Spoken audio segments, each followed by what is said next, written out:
네, 오늘 우리 야고보서 1장 말씀 통해서 하나님의 말씀 함께 듣겠습니다. 우리가 목요일부터 해가지고 사경회를 통해서 말씀을 깊이 볼 수 있는 시간 주심에 감사합니다. 오늘은 이 3일 동안 들었던 사경회 말씀을 간단히 정리해보는 시간을 가지려고 합니다. 또 3일 동안 우리 성도분들도 또 참여하시느라 많이 수고하셨고, 또 오늘 성찬도 있어서 우리가 간단히 정리하고 또 이 사경회 때 받은 은혜와 말씀을 잘 간직하는 시간 되기를 바랍니다. 우리가 이 사경회 기간 동안 이 하나님의 말씀이 우리 삶에 있어서 얼마나 중요한지 또 다시 되새기고 또 묵상해보는 시간을 가지게 된 것 같습니다. 그래서 이 말씀을 중요하다고 생각했는데 이 사경회 기간 생각해 보면서 더 중요하구나, 정말 더 중요하구나, 이런 좀 확신을 더 갖게 됐고, 또 이 말씀에 더 담대하게 살아야겠다, 이런 생각을 좀 해보게 된 것 같습니다. 오늘 또 특별히 이 야고보서 말씀에 이 하나님의 말씀이 우리에게 어떤 의미가 있는지 이렇게 나온 말씀들이 있는데요. 이 부분 같이 이렇게 중심적으로 보면서 우리가 또 같이 정리를 하기를 원합니다. 오늘 본문 말씀을 보면은 이렇게 시작을 하죠. 네, 사랑하는 형제들아, 속지 말라, 이렇게 시작을 합니다. 근데 이제 이렇게 시작하는 거는 이제 앞에 있던 이야기가 있는데, 우리가 미혹당할 수 있다는 거예요. 어떤 욕심에 끌려서 미혹당하고, 그래서 우리 인생에 좋은 것들이 저기 어떤 내 소유나 어떤 내가 정말 갖고 싶어하는 어떤 대상, 이런 것들이 내 인생의 기쁨이나 좋은 것, 복이 있다라고 생각하는데, 그런 것에 속지 말라는 거죠. 그래서 속지 말고 어떻게 하라는 거예요? 이 온갖 좋은 은사와 온전한 선물이 하나님으로부터 온다는 거예요. 그러니까 우리 인생에 있어서 최고의 복, 최고의 복지, 최고의 행복, 이런 것들이 다 하나님으로부터 온다는 것을 우리가 믿고 다른 어떤 미혹에 속지 말라는 거죠. 그랬을 때 온갖 좋은 선물이 하나님으로부터 온다는 걸 우리가 확신해야 돼요. 하나님만이 우리 삶의 모든 문제의 해결이고, 하나님만이 우리 삶에 있어서 최고의 복지라는 것을 우리가 믿고 살아야 하는 거죠. 그래서 이제 우리가 이걸 믿고 다른 것에 이렇게 눈길 주거나 또 미혹되거나 하지 말아야 되는 거죠. 여러분 한번 생각해 보세요. 아무리 편하고 아무리 이렇게 좋고 아무리 남들 보기에 좀 부러워하는 그런 어떤 소유라든가 어떤 지위라든가 그런 거 누릴지라도 하나님이 없으면 그 인생이 무슨 소용이 있습니까? 내가 내 인생 부자로 끝난다 할지라도 하나님이 없이 죽으면 그 인생이 결코 성공했다라고 말할 수 있겠냐는 거예요. 오히려 하나님이 없는 인생은 철저하게 실패한 인생이라는 것이 우리가 더 이 마지막으로 갈 때마다 가는 순간까지 더 확실하게 드러날 거예요. 그러니까 우리가 하나님을 의지하고 하나님이 주시는 선물과 그 복을 의지하면서 사는 것이 우리 인생의 최고의 복이다. 이것보다 더 좋은 것이 없다라는 것을 굳게 믿고 확신하면서 살아야 되는 거죠. 그런데 하나님께서 우리에게 주시는 그 최고의 선물이 뭐냐니까, 여러 복을 주시고 우리 인생을 이끄시고 돌보시는 많은 복을 주시는데, 그 중에 이제 이 최고의 복이 뭐예요? 우리 오늘 본문 말씀에서도 보면은 18절에 보시면은 진리의 말씀으로 우리를 낳으셨다는 거예요. 그러니까 하나님이 우리 삶에 여러 가지 복들을 많이 채워주시고 풍성하게 하시는데, 그 중에서 이제 가장 최고의 복이 뭐냐니까 우리에게 이 진리의 말씀으로 우리를 이끄신다는 거예요. 그래서 우리 강사 목사님께서도 이 18절 말씀을 이렇게 잘 얘기를 해주셨죠. 진리의 말씀으로 우리를 낳으셨다는 거예요. 그래서 생각을 해보니까 진짜 하나님께서 말씀으로 세상을 만드셨잖아요. 말씀으로 세상을 만드시고 말씀으로 우리 인간을 지으셨잖아요. 그죠? 그러니까 우리 사람이 하나님 말씀으로 이루어진 존재라는 거를 이 말씀을 통해서 우리가 또 새롭게 깨닫게 되는 거죠. 또 뿐만 아니죠. 우리 신자는요, 이 말씀으로 하나님께서 우리를 새 생명으로 새롭게 창조하셨다라고 말씀하고 있습니다. 그렇죠, 여러분. 예수 그리스도께서 이 땅에 오셔서 이 구원 사역을 하시고 이 십자가 사역을 통해서 우리를 구원하셨는데 우리는 어떻습니까? 그 사역을 복음의 말씀으로 듣죠. 그래서 이 말씀을 듣고 믿는 자에게 하나님이 새 생명을 주시고 우리를 구원하시고 새로운 존재, 새로운 피조물로 완전히 하나님 앞에 그 지정의가 통일된 존재로 새롭게 창조하셨다라고 우리 성경 말씀은 우리에게 가르치고 있습니다. 그러니까 우리 신자는 더욱더 우리 하나님께서 말씀으로 아주 새롭게 태어나게 하신 존재인 것이죠. 그래서 오늘 본문 말씀에서 하나님께서 우리를 말씀으로 낳았다 이렇게 우리에게 말하고 있습니다. 그렇기 때문에 여러분 우리가 모두 말씀의 사람이라는 것을 반드시 기억해야 되죠. 우리가 진짜 우리의 어떤 체질이라든가 우리의 그 오장육부가 있는 것처럼 우리에게 이 말씀이 우리를 구성하고 있다는 거예요. 우리에게 이 말씀이 흐르고 있다. 말씀의 피가 흐르고 있고 말씀의 DNA가 있고 우리 오장육부가 아니라 육장육부 해가지고 말씀이라는 어떤 신체 기관이 하나가 있는 것 같아요. 그리고 그 정도로 하나님의 말씀이 우리를 지탱하고 있고 우리 영을 구성하고 있고 그 말씀에 힘입어서 우리가 살아가고 있다는 것을 우리가 분명히 보게 되고 알게 되는 것이죠. 그래서 또 21절에서 보니까 또 어떻게 또 얘기를 하고 있습니까? 21절에 보니까 이 말씀이 어때요? 우리에게 이미 심어져 있다는 거예요. 이 말씀이 우리에게 심어져 있다. 그래서 이제 이미 심어진 말씀이니까 우리가 그 말씀을 온유함으로, 여기서 이제 온유함이라는 거는 말씀에 이제 이 순종하는 자세, 말씀을 받아들이는 겸비하는 자세를 얘기를 하는 거죠.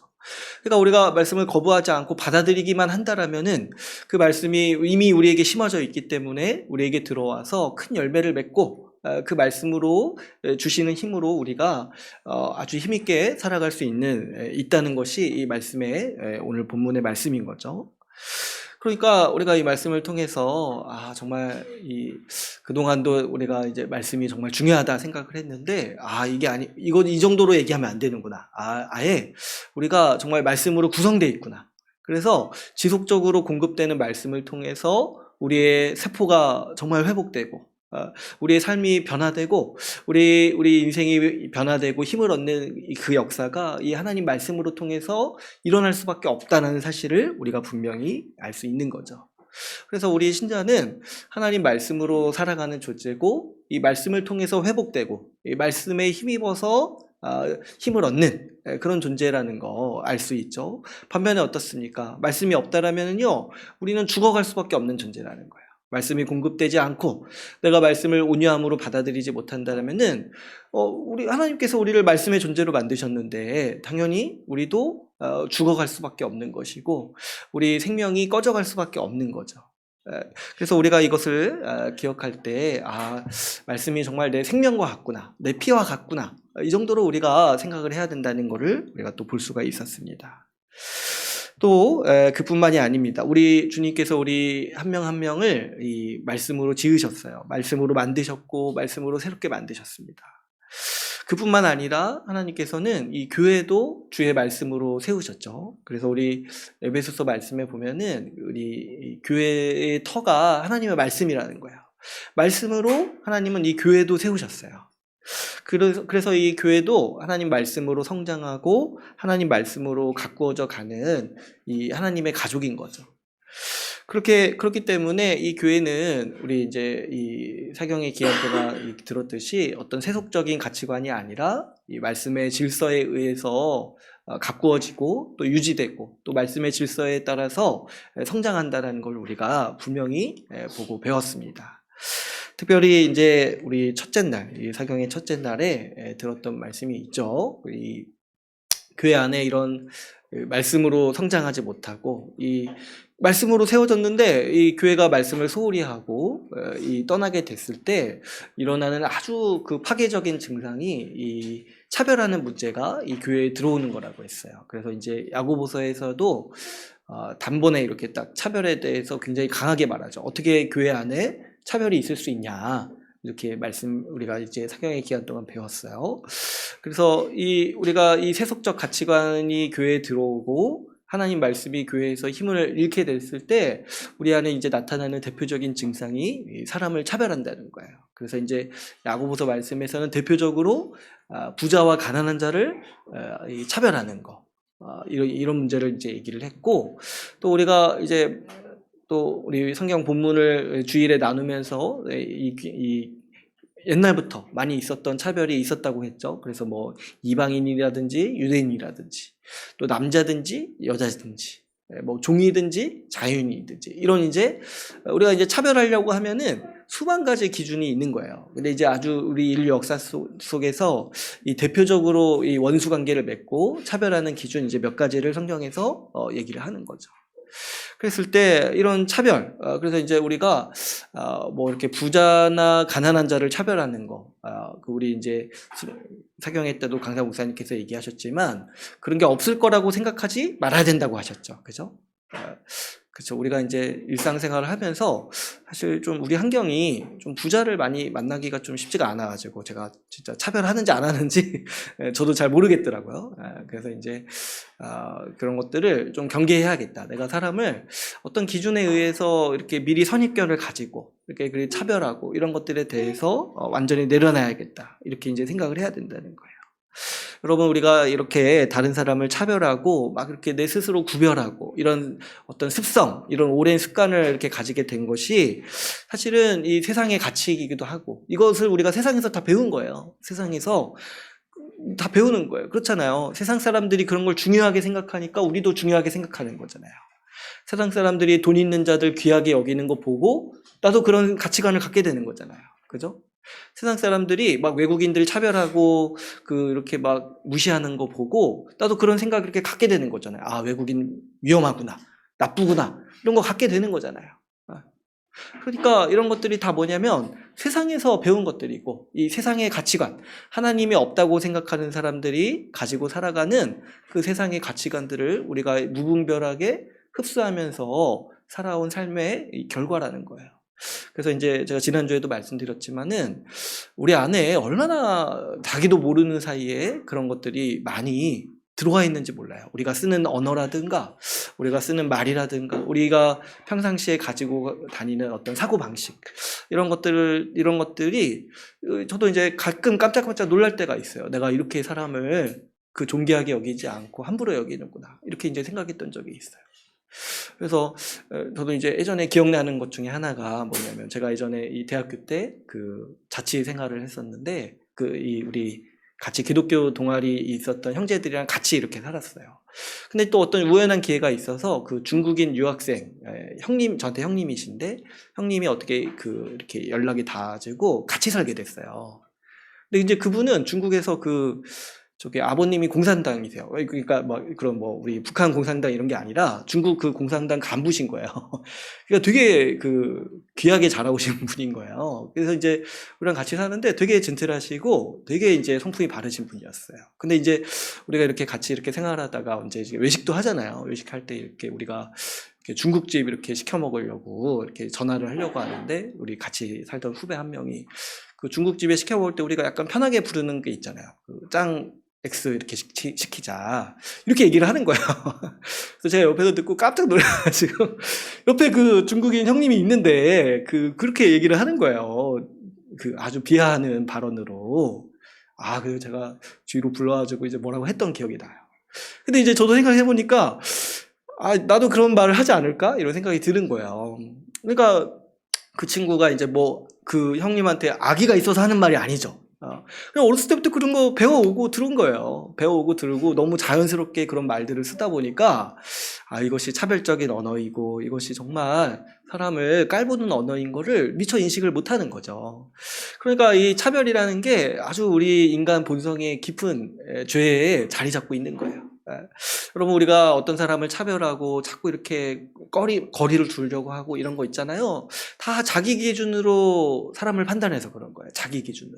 자기 기준으로 자꾸 이렇게 저 사람은 저럴 거야, 저 사람은 이럴 거야, 이렇게 판단해가지고 이렇게 평가하기 때문에 차별을 하게 되는 거죠. 그랬을 때 여러분, 우리는 이런 삶을 극복해야 된다고 했어요. 이 험한 것들이라고 했잖아요. 험한 것들이 교회 절대 들어오면 안 되는 거라고 했어요. 그래서 우리가 이런 것들을 극복하려고 할 때 가장 이제 필요한 게 뭐냐면 바로 우리 하나님 말씀이라는 거예요. 하나님 말씀. 우리는 말씀을 통해서 이 은혜의 관점을 배울 수가 있어요. 여러분 한번 생각해 보시면 주님께서 우리의 죄를 용서해 주셨잖아요. 우리의 죄를 용서해 주시고 우리를 용납해 주시잖아요. 그랬을 때 이걸 믿을 때, 이걸 받아들일 때 우리가 타인에 대해서도 관대할 수 있는 거예요. 나도 하나님 앞에 죄를 용서받고 살아가는 사람인데 어떻게 그렇게 타인에 대해서 이렇게 흠결을 자꾸 보려고 하고 이렇게 뭐 하나 흠결 찾으면 어떻게든 복수하려고 하고 어떻게든 깔보려고 하는 그런 습성을 어떻게 계속 가지고 살아갈 수 있겠냐는 거예요. 그래서 우리가 이 말씀을 통해서 하나님이 우리의 죄를 용서하셨다는 그 말씀을 계속해서 들을 때 우리 안에 자연스럽게 이런 사람을 미워하고 사람의 흠결을 이렇게 증오하는 마음들이 많이 녹게 되는 거예요. 녹아지게 되는 거예요. 또 어떻습니까? 우리가 이제 하나님께서 우리를 칭의하셨다. 우리의 행위를 보지 않으시고 우리를 의롭다고 선언하셨다라는 이 복음의 말씀을 계속해서 들을 때 여러분 하나님은 우리를 정말 좋게 보시는 거잖아요. 그죠? 하나님이 우리를 보실 때 우리의 죄를 보시는 것이 아니라 그분이 우리에게 의롭다고 선언하신 그래서 우리를 보실 때 의인으로 보시고 우리를 선하다고, 우리를 좋다고, 우리를 만족하는 분이라고, 우리를 기뻐하신다고 이렇게 우리를 선언하시는 분이라는 거예요. 그런 하나님 앞에 우리가 서는데 우리가 이 타인을 볼 때도 마땅히 우리도 은혜의 관점으로 하나님이 정말 귀하게 여기는 사람이구나. 하나님이 정말 기뻐하는 사람이구나. 하나님이 만드시고 정말 좋다고 한 사람이구나 라는 것을 우리가 끊임없이 되새기고 그 하나님의 관점, 그 하나님의 그 시선이 우리의 시선이 될 수 있도록 우리가 힘쓰는 것이 마땅하죠. 그래서 이 말씀을 통해서 우리는 이 교회 안에서 우리 지체들을 보는 이 시각 이런 것들을 우리가 바꿀 수 있는 것이고 이런 것들이 익숙해지다 보면은 더 나아가서 밖에 나가서도 우리는 그렇게 살게 되는 거예요. 밖에 나가서도 함부로 그렇게 사람 차별하지 않고 오히려 차별하는 이 현장을 보면 오히려 분노하고 어떻게 그렇게 차별할 수 있냐고 사람을 이렇게 우리가 그런 것에 맞서 싸울 수도 있게 되는 것이고 이 하나님의 은혜를 아는 사람이기 때문에 이 사람을 존귀하게 대할 수 있는 사람으로 우리가 이제 성장하게 되는 것이죠. 이렇게 우리가 이제 간단히 살펴봤듯이 우리 어떤 개인의 우리 삶에 있어서나 또 우리 교회에 있어서도 가장 중요한 생명이 되는 것이 뭐냐니까 바로 이 말씀이라는 거죠. 그래서 우리가 우리 삶에 우리 신자로 살아가고 우리가 또 교회를 일궈 나갈 때 반드시 이제 필요한 게 우리가 정말 하나님 말씀을 붙들어야 돼요. 근데 이제 정말 이렇게 우리 의지로 이제 붙들어야 되는데 우리가 이제 많이 평소에도 이런 얘기를 많이 했지만 또 이 사경의 말씀을 통해서 생각해 보니까 정말 내 생명처럼 붙들어야 된다. 내 생명처럼. 내가 가장 소중히 여기는 대상이 우리 하나님 말씀이어야겠구나. 이런 생각을 우리가 하게 되는 거죠. 그래서 우리가 이 3일간 말씀을 들으면서 좀 어떻게 우리가 좀 하나님의 말씀을 붙들어야 되는지 이 부분에 있어서 우리가 한 3가지 정도로 좀 정리해서 말씀을 나누고 마치려고 합니다. 먼저 우리가 어떻게 말씀을 붙들어야 되는가 했을 때 먼저는 우리가 말씀을 소홀히 여기는 삶을 경계해야 됩니다. 그렇죠. 우리가 이 말씀이 중요하다고 생각을 하지만 또 하나님 말씀이 우리에게 일상적으로 주어지기 때문에 또 우리 인간의 아주 안 좋은 습성이 뭐냐면은 익숙한 것을 좀 경시하는 경향이 있어요. 나에게 익숙한 거. 나에게 익숙하니까 이미 있다고 생각하고 자꾸 없는 거를 찾아서 떠나는 거예요. 사람이. 나에게 이미 있는 소중한 것은 굉장히 가치를 폄하하고 이미 있고 많이 내가 평상시에 누리니까 뭐 이렇게 가치를 좀 폄하하고 나에게 없는 것에 막 시선이 꽂혀서 살아가는 게 우리 사람의 아주 어리석은 이 삶의 모습 중에 하나죠. 근데 그리고 이 말씀에 대해서도 우리가 그럴 수 있다는 거예요. 우리가 말씀을 교회에서 듣고 또 우리가 공부도 하고 또 어떻습니까? 우리 또 사경회나 수련회 통해서 집중용해서 이 말씀을 듣고 이렇게 하는데 그래서 그것으로 우리가 지금 우리 삶을 유지하고 살아가고 있는 건데 이게 이제 계속해서 있다 보니까 너무 흔하다고 생각이 되고 너무 당연하다고 생각하니까 가치가 없다고 생각하게 되는 이런 이제 생각이 우리 가운데 들어올 수가 있다는 거예요. 특별히 우리 경계해야 되는 것 중에 우리 이 교회에 아주 잘못된 풍토들이 몇 가지가 있습니다. 이 뭐냐니까 말씀을 우리가 신앙생활하는 여러 가지 수단 중에 하나로 생각을 하는 거예요. 그래서 우리 이 교회를 다니시는 분들, 여러 정말 많은 교회들이, 많은 전통을 가진 교회들이 있는데, 어떤 교회는 굳이 말씀이 없어도 하나님과 교제하고 신앙생활을 할 수 있다고 믿는 사람들이 있습니다. 그래서 말씀을 중심으로 생활하는 것이 아니라 자기 체험이라든지 자기 생각이라든지 자기 묵상이라든지 자기가 개인적으로 느낀 바라든지 이런 것들을 의존해 가지고 하나님과 교제하고 하나님을 알아가려고 하는 사람들이 있어요. 제가 이런 유형을 뭐 이렇게 이 교회 생활하면서도 많이 봤고, 또 특히 이런 유형을 가진 분들이 어디에 많냐니까 신학교에 많아요. 신학교에. 네. 또 경험도 많고 또 뭐 개인이 이렇게 묵상한 체험도 많고 이렇다 보니까 그 자기 생각에 꽂혀가지고 뭐를 자꾸 무시하냐면 말씀에 기록된 걸 무시를 해요. 이 말씀에 기록된 걸. 그래서 말씀을 통해서 하나님을 알려고 하는 것이 아니고, 말씀을 통해서 하나님의 뜻을 발견하려고 하는 것이 아니고, 자꾸 자기가 혼자 생각을 해가지고 그것으로 이제 신앙생활을 하려고 하고, 그것으로 자꾸 하나님을 판단하는 이런 이제 사람들이 생각보다 굉장히 많구나. 우리 한국 교회에 굉장히 많다는 것을 이제 보게 됩니다. 근데 여러분, 이런 유형은요, 결국에 어떤 위험이 있냐니까 자꾸 자의적으로 하나님을 판단하는 거예요. 자의적으로. 기록된 말씀으로 하나님이 어떤 분이신지 보려고 하는 것이 아니라, 하나님은 이 말씀을 통해서 자신을 계시하시는데 자꾸 자기가 했던 경험이라든가, 또 이제 말씀을 봐도 말씀을 곧이곧대로 듣는 게 아니라 그 말씀을 보고 자기가 받은 인상, 자기의 어떤 개인적인 묵상, 이런 걸로 이 어떤 하나님을 판단하고 하나님을 생각을 하는 거예요. 이런 것들은 결국 어떻게 되냐니까 우상숭배에 빠지기 쉬운 거예요. 우상숭배가 다른 게 아니라 이런 거예요. 자기 마음대로 하나님을 생각하는 거예요. 자기 마음대로. 자기 마음대로 신을 판단하는 거. 근데 이제 사실 그게 자기 마음도 아니에요. 다 어디서 들어본 거고, 다 어디서 이렇게 세상에서 오는 우상에 대한 모습을 자기가 흡수해서 그것을 하나님께 이렇게 투사하는 거예요. 그러다 보니까 이런 사람들은 반드시 이단에 빠지거나 우상숭배에 빠지는데, 그 우상을 하나님이라고 생각하면서 살아가는 착각을 가지게 되는 거예요. 그래서 이런 유형이 우리 가운데 조금이라도 있다라면은 여기에 대해서 빨리 벗어내야 돼요. 이런 거는요, 뭐와 같냐면, 우리가 이 구약에서 이스라엘 백성이 우상 숭배할 때 뭐 자꾸 만듭니까? 금송아지 자꾸 만든다고 했잖아요. 그러니까 이런 분들은 마음속에 자꾸 금송아지 만들어서 이게 하나님이다라고 얘기하는 사람들이랑 똑같다는 거예요. 그렇기 때문에 우리가 이런 어떤 말씀을 경시하고, 말씀이 없어도 자꾸 내가 경험했던 하나님, 내가 생각했던 하나님, 내가 과거에 추억했던 하나님, 이런 거 붙들고 사는 사람은 다 금송아지 붙들고 사는 사람들인 거예요. 그래서 여기에 대해서는 우리가 단호하게 경계할 수 있어야 됩니다. 또 이런 분들도 있어요. 말씀이 중요하다는 거 알아요. 그런데 말씀도 중요하고 다른 것도 중요하다고 여기는 분들도 있어요. 그러니까 뭐 말씀만 있냐는 거예요. 말씀만 있냐는 거예요. 다른 것도 중요하지 않냐는 거예요. 찬양도 중요하고 뭐 기도도 중요하고 뭐 그렇지 않냐는 거 아니에요. 그쵸? 뭐 제가 말씀 중요하다고 했을 때 뭐 찬양 중요하지 않습니다. 기도 중요하지 않습니다. 이런 얘기 하는 게 아니죠. 다 중요하죠. 근데 이제 이런 얘기를 하시는 분들은 다 어떤 생각이 있는 거냐면, 그 앞에 제가 말했던 분이랑 비슷한 거예요. 말씀이 없어도 다른 것으로 우리가 신앙생활을 할 수 있다고 똑같이 여기는 거예요. 이런 유형의 사람들도 그래서 결국에 말씀을 소홀히 여기기 마련입니다. 그래서 자꾸 어떻게 하냐니까 말씀보다 더 효과적이라고 생각하는 거, 그리고 좀 더 자극적이라고 생각하는 어떤 체험이라든가 방법, 이런 걸 찾아서 신앙생활을 하려고 하는 거예요. 그리고 자꾸 어떤 프로그램 가고 막 이렇게 하는 거예요. 자꾸 어떤 프로그램 가가지고 뭐 5주짜리 프로그램, 뭐 어디 뭐 한 달짜리 교육, 이런 걸 통해 가지고 좀 신앙이 성장하려고 하고 좀 잘하려고 하고 이렇게 하는 이런 이제 분들도 있는데, 사실 이제 제가 앞에서 첫 번째 말했던 분들과 나중에 보면 크게 다르지가 않아요. 크게 똑같이 말씀을 경시하는 이 마음이 있기 때문에 이런 이제 어려움을 나중에 겪게 되는 거죠. 이런 사람들이, 이런 이제 그 풍토를 가진 분들이 자주 행하는 오류가 있습니다. 그게 뭐냐면, 자기 삶의 문제를 해소하려 할 때 어떻게 하려고 하냐니까 말씀이 아니라 자꾸 다른 세상의 지혜로 해결하려고 해요.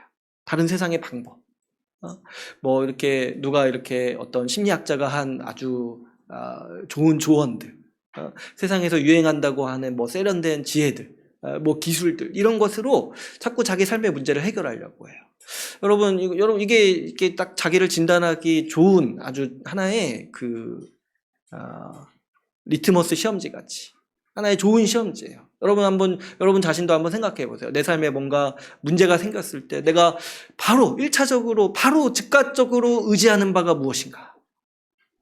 바로 어디로 가냐는 거예요. 내 삶에 딱 문제가 생겼을 때 내가 어디 세상에 유행하는 전문가 아니면 유튜브로 가냐? 아니면 정말 다시 하나님 말씀에 가서 하나님 말씀 앞에서 이 문제의 해결을 찾으려고 하는가? 이거를 잘 보셔야 돼요. 우리가 마음속에 은연중에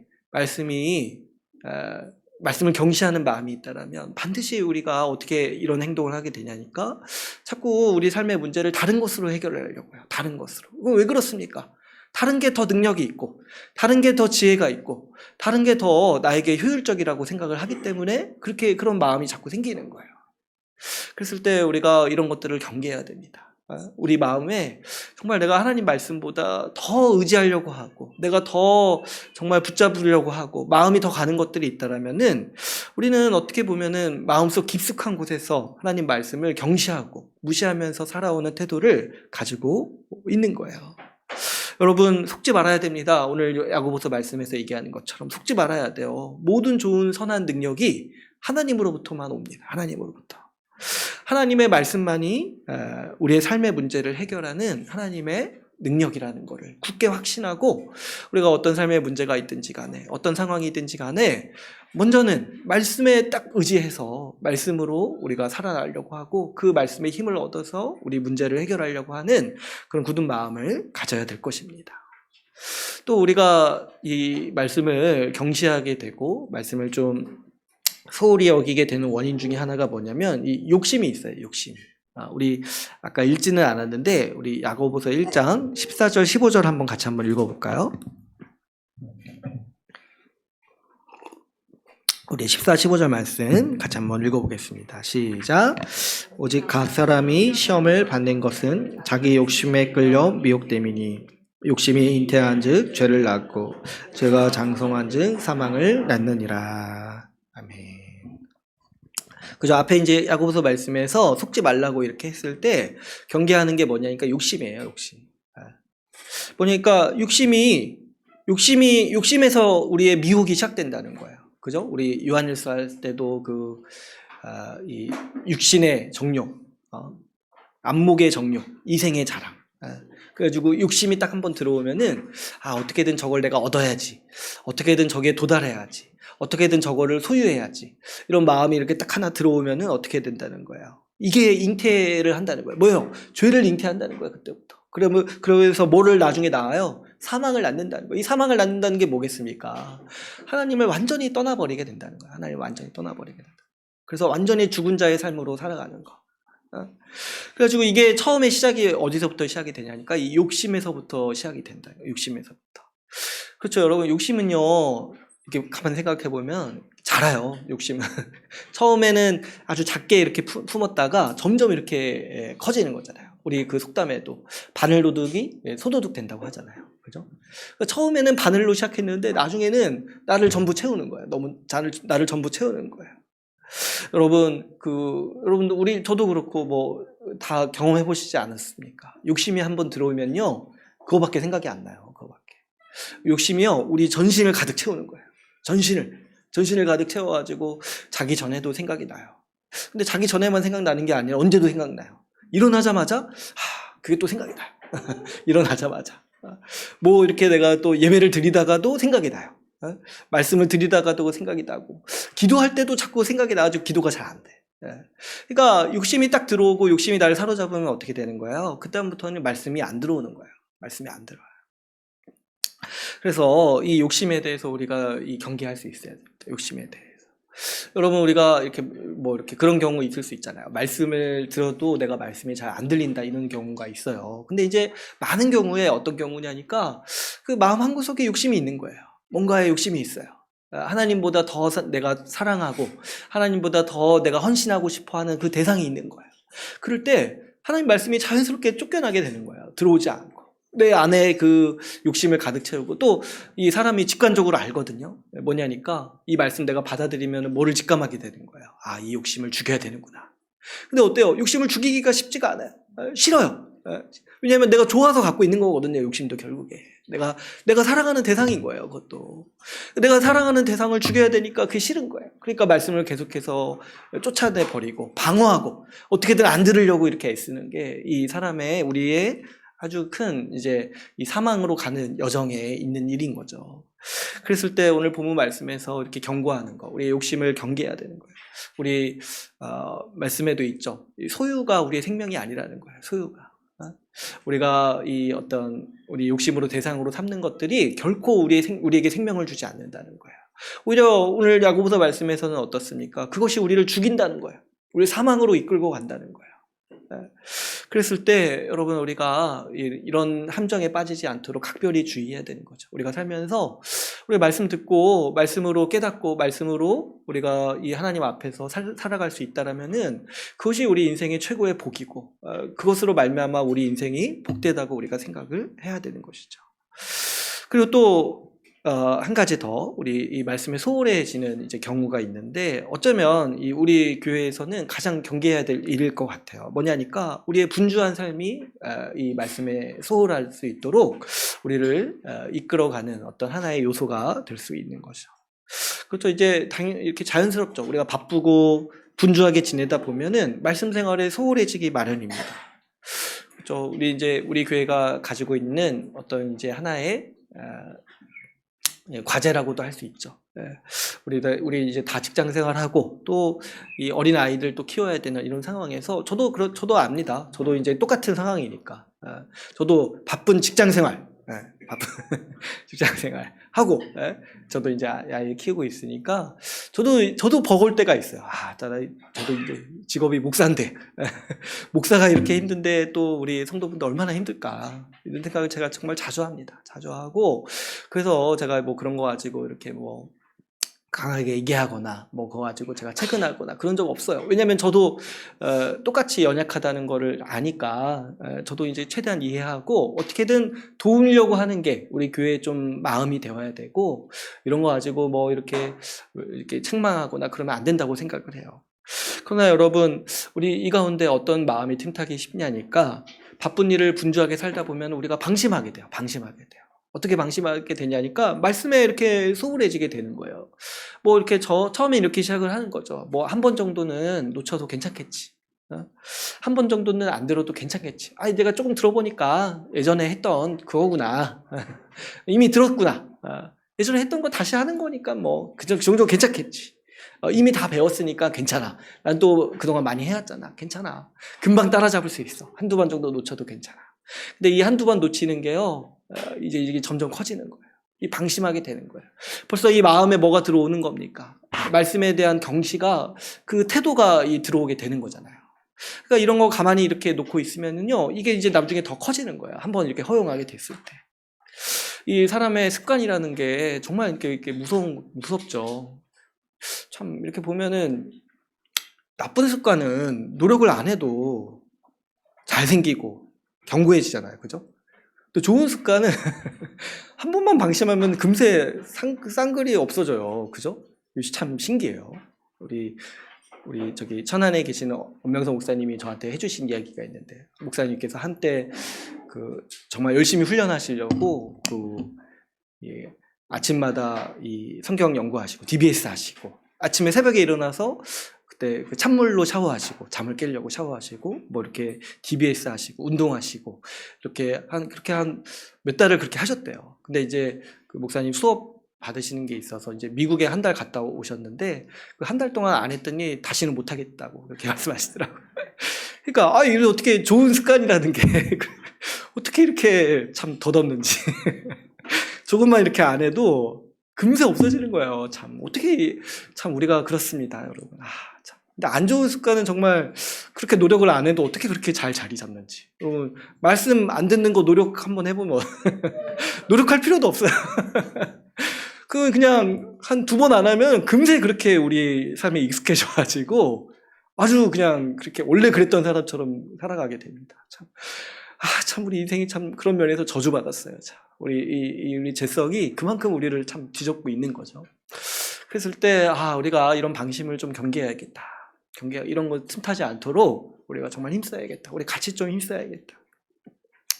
우리가 이 딱 뜻을 정해야 돼요. 딱 뜻을 정해야 돼요. 우리가 어떤 방식으로 살아갈 것인지 분명히 뜻을 정해야 됩니다. 왜 뜻을 정해야 되냐니까 이렇게 하지 않으면 우리는 자꾸 상황에 맞춰서 살게 돼요. 상황에 맞춰서 그때그때 우리의 기준도 바꾸고 그때그때 우리의 가치관도 바꾸게 되는 거예요. 대부분의 사람이 이렇게 살잖아요, 여러분. 대부분의 세상 사람들은 다 그렇게 살아요. 상황에 맞춰서 그때 자기 기준도 바꾸고 상황에 맞춰서 자기 신념도 바꾸고 상황에 맞춰서 자기 이 패턴도 바꾸고 다 그렇게 살아요. 왜냐하면 세상 사람들에게 삶의 가치라는 건 그냥 생존밖에 없는 거예요. 그냥 어떻게든 먹고 살아야지 이거밖에 없는 거예요. 그러나 우리는 그렇지 않습니다. 우리는 분명한 뜻을 정해야 돼요. 우리는 우리 삶의 기준이 있어요. 하나님의 말씀이라는 기준이 있고 우리 하나님을 향해서 살아가는 분명한 우리 삶의 방향이 있습니다. 우리 삶의 방향이 있기 때문에 우리는 분명한 뜻을 정해야 돼요. 어떤 뜻을 정해야 되냐니까 우리가 말씀의 존재이기 때문에 우리는 말씀 생활에 헌신해야 된다는 거예요. 말씀 생활에. 말씀이 채워지지 않고 말씀에 소홀해질 때 우리 삶은 후퇴하게 되는 것이고 우리의 이 가장 인생의 큰 복지와 복락이 사라지게 되는 것을 분명히 알고 우리가 말씀 듣고 배우는 시간을 최우선으로 우리가 삼고 살아가도록 힘써야 돼요. 그래서 아무리 바쁜 일이 있고 아무리 급한 일이 있더라도 우리 인생에 있어서 이런 것들을 타협하지 않고 살아가겠다라고 우리는 분명한 뜻을 정해야지 이런 삶을 우리가 살 수 있게 되는 거예요. 그렇지 않다라면은 우리는 여러 곳에서 요구하는 삶에 맞춰서 살게 돼요. 회사에서 너 시간 빼라 하면은 거기에 맞추게 되는 것이고, 어떤 여러 인간관계에서 시간 빼라 했을 때 거기에 맞춰서 살 수밖에 없는 것이고, 그러다 보면 우리에게 뭐가 없어지냐니까 말씀이 없어지게 되는 거예요. 말씀이 없어지게. 우리는 분명히 그렇게 살 수 없죠. 그렇기 때문에 여기에 분명히 뜻을 정해야 돼요. 말씀을 붙들고 살아갈 수 있도록 우리 삶의 뜻을 정하고 우리가 거기에 우리 삶을 조정할 수 있도록 힘써야 되는 것이죠. 여러분, 우리가 만일 말씀을 듣기 힘들 정도로 바쁘다면요, 그게 이제 뭐냐니까 분명히 다른 어떤 문제가 있는 거예요. 거기에. 하나님 앞에서 결코 바른 삶이 아니라는 것을 우리가 분명히 직시해야 돼요. 내가 정말 너무 바쁜데 이 말씀을 내가 집중하지 못하고 말씀을 들을 수 없을 정도로 바쁘다면은 그것은 하나님 앞에서 위태로운 삶일 뿐이고 하나님이 원하시지 않는 삶이라는 것을 우리가 분명히 알고 여기에 분명히 뜻을 정하여서 우리가 살아가야 마땅하겠습니다. 그럴 때 여러분, 우리 이 교회가 같이 함께 돕고 있는 거예요. 이 교회의 질서랑 교회가 같이 함께 하는 활동들이 있잖아요. 같이 말씀 듣고 또 같이 말씀 배우고 또 이렇게 같이 협력하는 시간이 있어요. 그래서 때로는 좀 내가 힘이 없더라 하더라도 말씀 볼 힘이 없다고 하더라도 그냥 그 모임에 가기만 하면은 같이 말씀을 나누면서 또 말씀을 듣게 되고 또 지체들의 도움을 받아서 우리가 그 말씀 생활에 붙들 수 있는 거예요. 그래서 여러분 한번 잘 생각해 보시면 이 주님께서 우리를 돕기 위해서 교회에 이런 질서들을 세우시는 거예요. 모이게 하시고 모임을 통해서 말씀을 듣게 하시고 나누게 하시고 말씀을 배우게 하시는 거예요. 근데 여러분 이런 것들을 소홀히 하면서 이 자기 신앙을 지킬 수 있다고 절대로 생각하면 안 돼요. 이게 뭐냐면 이게 교만인 거예요. 교만. 이런 것들 안 해도 내가 내 신앙 지킬 수 있다. 내가 말씀 생활 할 수 있다. 이런 거는 정말 큰 교만인 거예요. 우리가 그럴 수 있는 존재가 아니기 때문에 하나님은 우리에게 이 교회를 통해서 함께 말씀 생활하도록 우리를 인도하셨습니다. 그래서 우리가 이 교회 기도 모임이라든가 우리 DBS 시간이라든가 또 우리 주일 예배 이 시간을 정말 중요하게 생각해가지고 이것에 우리가 헌신할 수 있도록 힘써야겠습니다. 우리 또 두 번째로 우리가 어떻게 말씀을 붙들어야 되는가 했을 때 여러분 우리는 말씀에 머무르는 삶이 되어야겠습니다. 우리 말씀을 듣기만 하는 것이 아니라 말씀을 머물러야 된다고 우리 이제 강사 목사님께서도 이제 말씀을 하셨는데요. 그렇죠. 이제 우리가 그냥 듣기만 해서는 안 됩니다. 그죠? 사실 우리가 한 번 들어서 그렇게 크게 이렇게 한 번 들어서 이렇게 뭔가 우리 마음에 움직이거나 그런 경우는 많이 없어요. 어떻게 해야 되냐니까 한 번 들었을 때 우리가 그것들을 되새기고 묵상하고 또 어떻게 해야 되냐니까 분별하고 내 삶에 반드시 적용해야 되는 그 습관과 자세를 길러야 돼요. 그래서 이 어떤 우리가 교회에서 듣는 말씀, 이 배운 말씀이라 할지라도 여기에 대해서 자기에 비추어서 반추하는 거예요. 아, 이 말씀이 나에게 어떻게 적용되고 또 이제 먼저는 이것이 정말 성경적으로 합당한가 이런 것도 우리가 생각해 봐야 되는 거죠. 여러분 이렇게 자기 스스로 말씀을 공부하고 묵상하고 적용하는 일을 하지 않으면 어떻게 되는지 아세요? 저기 저 사람들처럼 돼요. 저기 아주 좋은 샘플이 저기 우리 극우 기독교 그 광화문에서 하나요? 요즘에 어디에서 하나 모르겠네. 아무튼 뭐 TV에 자주 나오잖아요. 요즘에 극우 기독교처럼 되는 거예요. 그 사람들 한번 보세요, 여러분. 앞에서 아주 반성경적인 말을 하고 제가 보니까 아주 들으면 하나님을 모독하는 말인데 그거 듣고 아멘해요. 아멘. 얼마나 참 이단보다도 더 나쁜 것 같아요. 이단보다도. 근데 이제 그 왜 그러냐니까 앞에서 하는 말을 분별하지 못하고 그걸 자기가 깊이 생각해보는 능력이 상실되는 거예요. 그러니까 앞에서 이렇게 교주처럼 누가 이렇게 선동하고 이렇게 하면은 거기에 그냥 이성이 마비돼가지고 그냥 다 따라가는 거잖아요. 어떻게 그런 사람들 보고 정말 이 정상적인 판단을 하는 사람이라고 우리가 생각을 할 수 있겠습니까? 하나님을 앞에서 모욕하고 성경을 통째로 모욕하고 있는데 거기에 대해서 그냥 그거를 찬동하고 아멘하고 이렇게 해야 되는데 아무런 문제의식도 느끼지 않고 오히려 자기들이 하나님을 섬긴다 이렇게 생각을 하는 이 자체가 참 우리 기독교가 우리 교회가 지금 정말 너무 슬픈 일이다 생각이 들어요. 근데 왜 그런 일들이 자꾸 생기냐니까 이 DBS 안에서 그래요. DBS 안에서 말씀을 자기가 공부하고 분별하지 않아서 그래요. 앞에서 하는 얘기들을 분별해야 되는데 앞에서 하는 말들이 정말 성경적으로 합당한 것인지 분별해야 되는데 이런 소양이 없으니까 이런 또 태도가 없으니까 이단에도 쉽게 빠지고 이런 선동에도 쉽게 빠지는 거예요. 그러니까 여러분 우리가 제가 그거 보면서 정말 다시 한번 마음을 잡았어요. 정말 말씀 공부하도록 해야 된다. 말씀을 듣기만 하는 것이 아니라 공부하도록 해야겠다. 그래가지고 정말 우리가 각자가 스스로 읽고 분별하는 일들, 공부하는 일들을 우리가 반드시 해야 됩니다. 그랬을 때 우리 이제 교회에 주어진 아주 좋은 자원들이 있죠. 이 주일 설교가 중요해요. 주일 설교에 대해서 여러분 잘 들으시고 또 흘려보내지 마시고 또 한 주에 주시는 또 말씀이니까 그 주일에 들어서 끝나지 않고 주중에 살아가면서 계속해서 생각하고 이 말씀으로 내가 어떻게 살아야 될지 자기한테 적용해보는 시간이 반드시 필요한 거예요.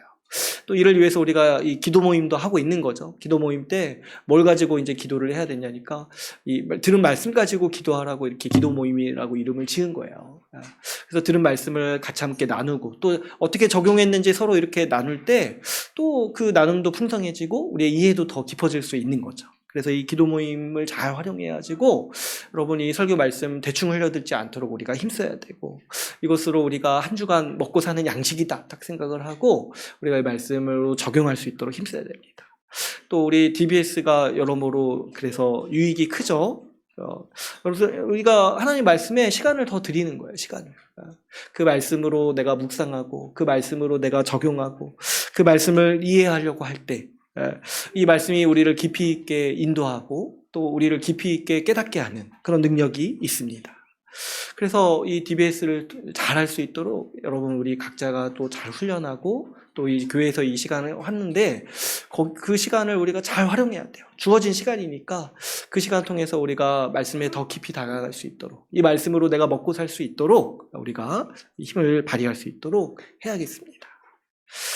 또 마지막으로 우리가 어떻게 말씀을 붙들어야 되는가 했을 때 여러분 우리 마지막 날 우리 강사 목사님 통해서 들은 것처럼 우리 자신을 하나님 말씀을 맡고 또 하나님 말씀을 전하는 선지자로 여겨야 할 것입니다.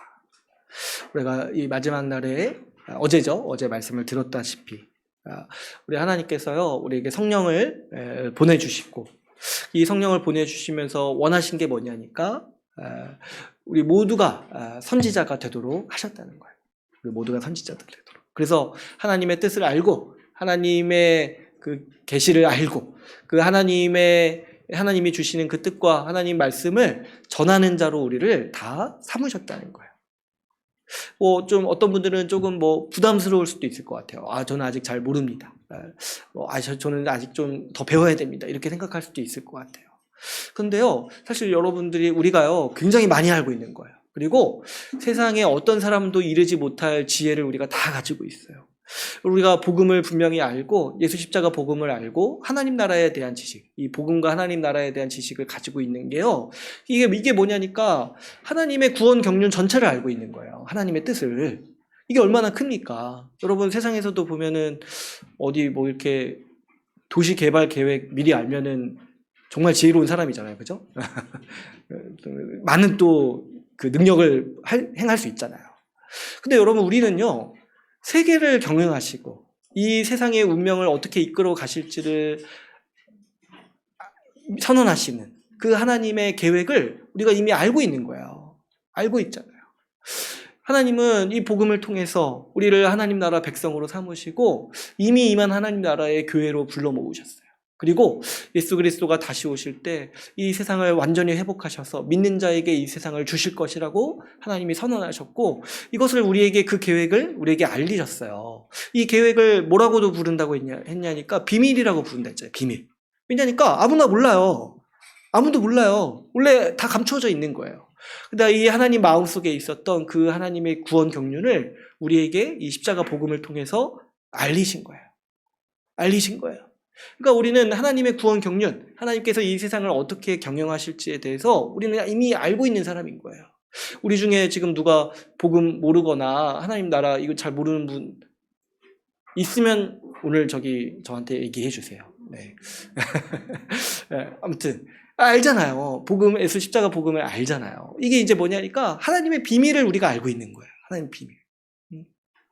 그래서 이 비밀을 알고 있는 자가 뭐예요? 선지자인 거예요, 선지자. 하나님으로부터 받잖아요. 하나님의 비밀을 받잖아요. 그래서 그것을 이제 우리의 말로 밖에 나가서 말할 수 있는 자가 된 우리가 우리를 가리켜서 우리를 선지자로 삼으셨다까지 이렇게 우리가 이해할 수 있게 되는 것이죠.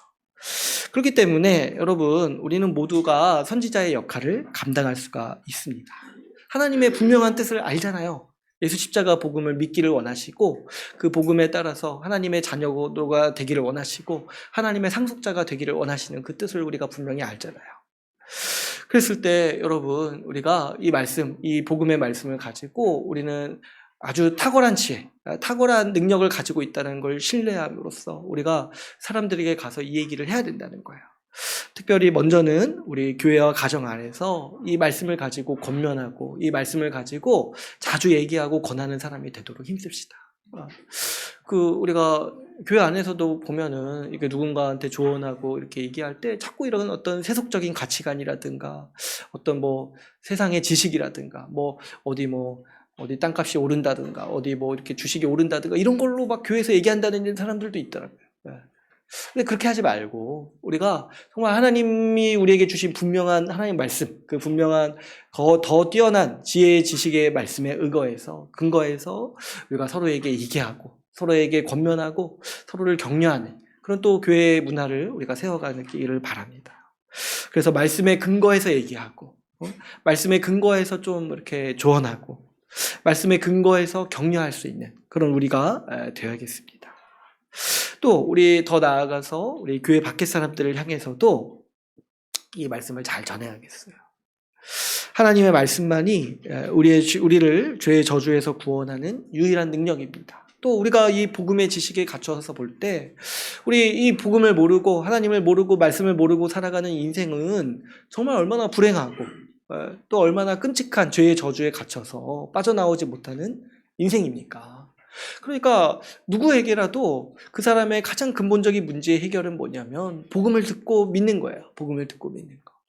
그랬을 때 우리가 이 말씀을 맡았고 말씀을 알고 하나님의 비밀을 아는 사람으로서 우리는 분명히 우리 이 교회 밖에 있는 사람들에게 향하여서 이 말씀을 틈나는 대로 전하고 이 지식의 탁월한 말씀, 이 세상 어디에서도 들을 수 없는 이 지식과 지혜의 말씀을 우리가 전함으로써 그들을 돕고 그들에게 긍휼을 베풀 수 있어야겠습니다.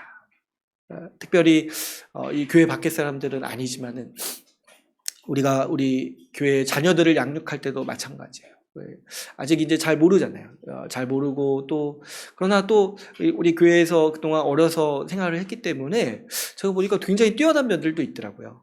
하나님을 의지하고 요즘에 애들이 기도할 때마다 제가 참 기대가 됩니다. 우리 기도를 얼마나 담대하게 하는지. 우리 비도 멈추고. 우리 오늘부터 우리 교회 애들, 우리 교회 이전 기도 제목을 다 이렇게 주세요. 예배당이죠. 우리 애들의 기도로 해야겠다. 얼마나 믿음이 있어서 참 그런 거 잘 가르쳐 주면 좋을 것 같아요. 하나님이 우리의 기도를 들으신다. 그러면은 우리 애들은요, 우리보다 더 믿음이 강할 수 있어요. 우리보다.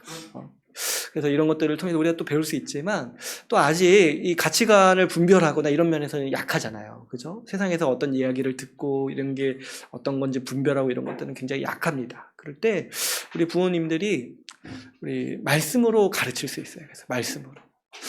뭔가 이렇게 아이들의 태도나 어떤 생활 방식을 가르칠 때 좀 말씀을 근거로 좀 얘기하면 어떻겠습니까? 하나님이 이렇게 말씀하셨다. 하나님의 말씀에 이런 뜻이 있다. 좀 이렇게 예를 들어서 형제랑 싸우지 말라고 할 때도 하나님이 싸우지 말라고 하셨다. 그 미움이 정말 악한 것이다. 이렇게 하나님 말씀을 근거로 좀 가르치면 좋겠다. 제가 생각을 많이 하게 됩니다. 잘하시는 분들도 있고 저도 좀 그렇게 해야겠다 생각이 이제 드는 거예요. 그래서 좀 우리 아이들을 가르칠 때도 우리 최고의 지혜, 최고의 능력, 하나님의 말씀으로 우리 아이들을 정말 잘 가르치고 아이들에게 정말 이 빛나는 유산으로서 이 하나님의 말씀을 전수해 줄 수 있어야겠다. 이런 또 소망을 가지고 우리가 이게 이제 이 역할이 뭐냐니까 선지자적 사명이라는 거예요. 선지자적 사명. 이 선지자적 사명을 잘 감당하기를 원합니다. 이제 오늘 말씀을 맺겠습니다. 우리가 3일 동안 이 사경의 말씀을 통해서 우리에게 주시는 하나님의 뜻은 이 말씀에 대해서 더 확신하라는 말씀인 것 같아요. 말씀을 더 확신하자.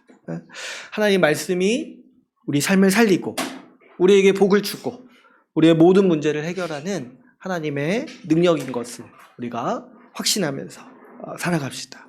그래서 하나님의 말씀으로 우리의 인생을 세우고 우리 가정을 세우고 우리 교회를 세워가는 인생 되기를 바랍니다. 우리가 주의 말씀에 힘입어 살아갈 때 주께서 우리를 회복해 주시고 자라게 하시고 복 주시기를 간절히 소망합니다. 오늘 말씀을 마치고 같이 기도하는 시간 갖도록 하겠습니다.